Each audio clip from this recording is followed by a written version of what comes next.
Welcome to the Weekly Recaps Special Election 2016 coverage. I'm Matt Wacker, joined alongside Leanne Mentink. We are at the Phelps County Courthouse, where behind us they are counting the ballots. Leanne, tell us what's going on. Well, the way I understand it, these white boxes are full of ballots from around the different precincts. They're going to be checked by the election judges before they go into the counter, and that's the way we find out who won the elections. Sounds good. So we should have plenty of local reaction from around the Rolla area, so stay with us. The Weekly Recap is brought to you by these fine sponsors. Price Chopper, cooking from scratch. Bayer Dodge of West Plains, ETC Bridal of Lebanon, Beck Motors of Owensville, Parker Custom Arms of Rolla, the Travers Automotive Group, Ted's Barbershop of Lebanon, and Chin's Super Buffet. Voter turnout was high, as is usually expected in a presidential election. I spoke with Carol Cates. She was at the Doolittle precinct. Tell me about your numbers, Carol. There are about 950 some registered voters in the Doolittle precinct, and we had a turnout of 612, which is nearly 2/3%, which is really good. In fact, the voter turnout in Phelps County was more than 65%. On the national level, election results were inconclusive for hours Tuesday night, giving us time to have some fun with Missouri S&T students Jacob and Jeffrey at the campus watch party. I think the American people want to talk about China, because China's ripping us off. We have stupid people in our government. We have stupid people making our trade deals. We need smart people making these deals. So is Trump smart? Oh, absolutely. I guess he does have a lot of celebrity apprentice experience. I'm not sure how much that counts for compared to Hillary Clinton's time as Secretary of State and a senator. Okay, second question. Here you go. How to get more college students to vote? What say you, Jacob? Well, I think creating a bunch of memes that get the college students all fired up about the election is how you get college students to vote. How do you think so, Jeffrey? I think they need to wake up before noon. I think that's step number one. Are you moving out if Donald Trump wins? My mom's been texting me trying to find out if I have my passport and know where it is. So my mom's excited about that prospect, but no. I'm glad that I feel like S&T students really turned out in this election. I'm going to respect the results of this election despite what Trump had threatened in the past. I'm also really excited to look at what's the future of Missouri in terms of our new governor and our potentially new senator. It was closing time at the Buffalo Wild Wings in Rolla, but the eatery remained open for the smattering of Trump supporters in attendance. Around 2 a.m., Clinton conceded the race, giving these people a reason to celebrate.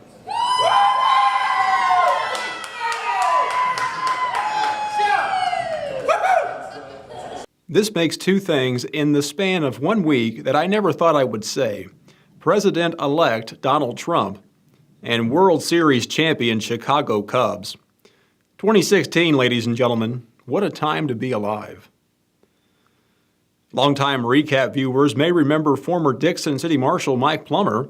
Earlier this year, Plumber was charged with multiple offenses related to abuse of his position. Most were dropped as part of his plea bargain. However, according to Pulaski County Prosecuting Attorney Kevin Hillman, Plumber has failed to return all of the City of Dixon's property and returned some of it in poor condition. As a result, Hillman filed to revoke Plumber's probation.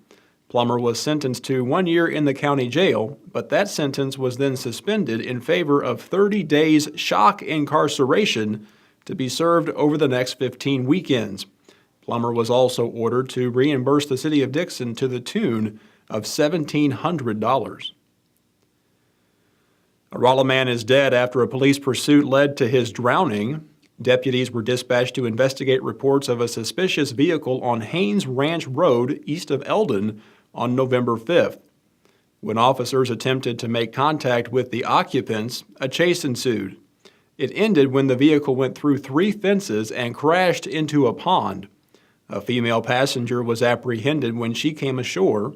The driver was 22-year-old Zachary Lewis. He, quote, refused commands to come to shore and shortly after went under the water and never resurfaced. Lewis was declared dead at the scene.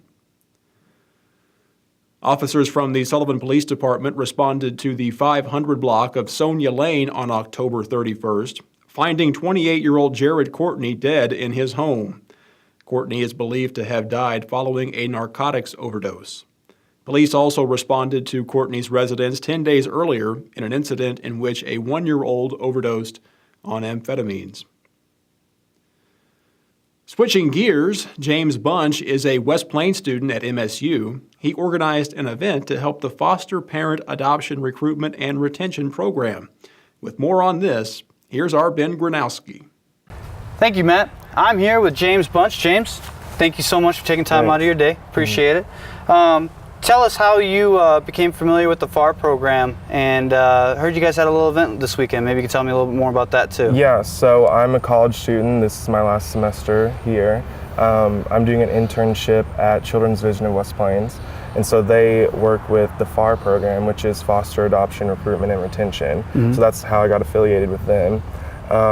We have to do a senior project for that class, so I decided to have a volleyball tournament, and all the money goes to the FAR program. Well, that's cool. That's a really creative idea to help raise money. So how'd the tournament go? It went great. We ended up raising $617.10. Nice. Yeah. Every little bit helps, I'm Right. sure. Yeah. So where, that goes back into the FAR program, but where does the FAR program cover? What's their reach? They cover the 37th district, so that's Howell, Shannon, Oregon, and Carter counties. Okay, so I mean it's all really local then. Yeah, really local.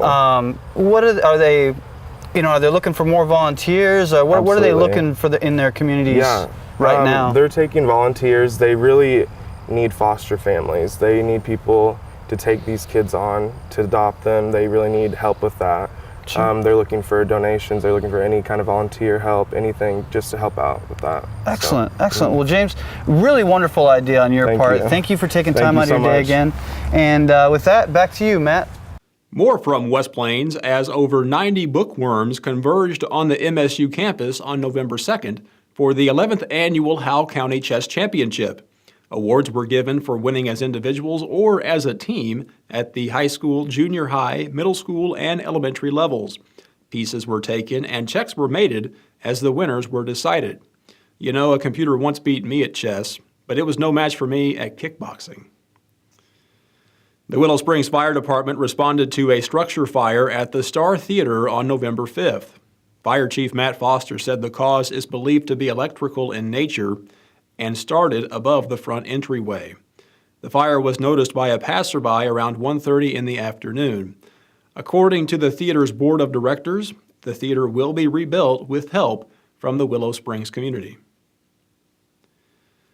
West Plains recently hosted the 3rd annual Celebrity Dinner and Auction benefiting local children.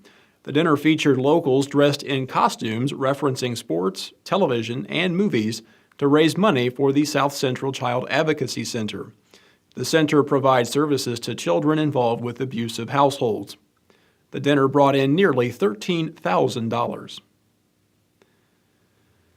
The Missouri University of Science and Technology is once again opening the doors of its telescope to the public. The university's 16-inch telescope will be open for the viewing of the Great Orion Nebula, the brightest nebula in the night sky. The viewing is scheduled for November 28th and is free of charge. Children will require supervision, and attendees will have to ascend a small staircase to access the facility. Doors will open at 10 p.m., weather permitting. I'm hoping to see some sort of battle station, preferably gray, rather large. The first ever fire and feast took place near Owensville on November 5th. The farm-to-table dinner was cooked over an open fire and served in a barn loft at River Bluff Farm. 15 area suppliers provided meat, vegetables, bread, cheese, and spirits to create the 3-course meal. Leanne Mentink was there.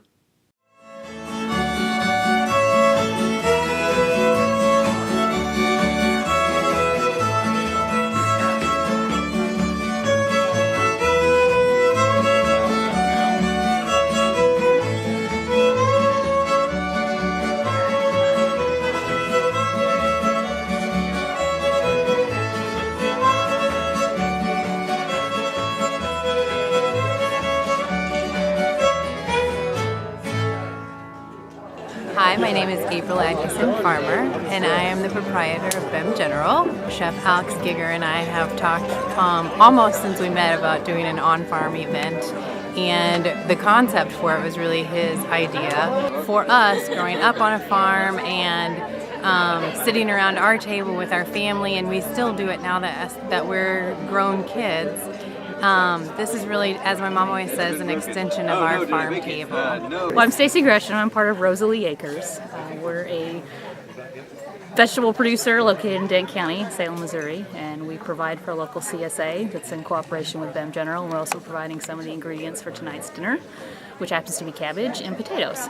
To have any idea where your food comes from is a huge step, much less what goes into it, what pesticides and herbicides it's been exposed to. So knowing where it's coming from and what it's made of are just really super important.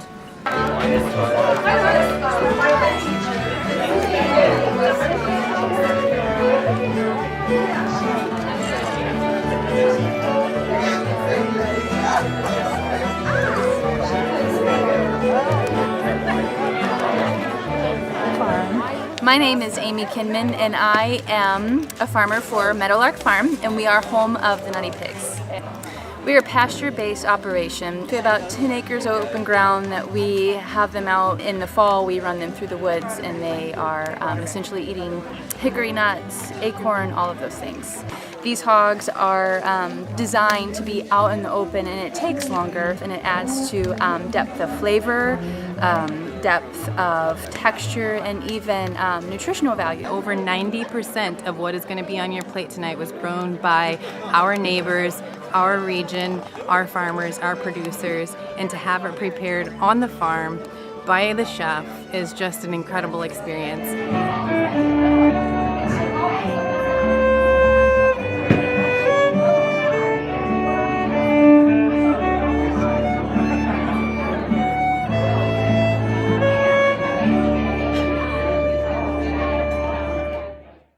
Fire and Feast was hosted by April Atkinson Farmer of BEM General Store and featured the culinary art of Chef Alex Giger. That's all for the recap this week. If you were displeased with Tuesday's election results and are currently on your way to Canada, please be aware that this show is available on YouTube, so you'll never miss a beat. I'm Matt Wacker. Thanks for watching.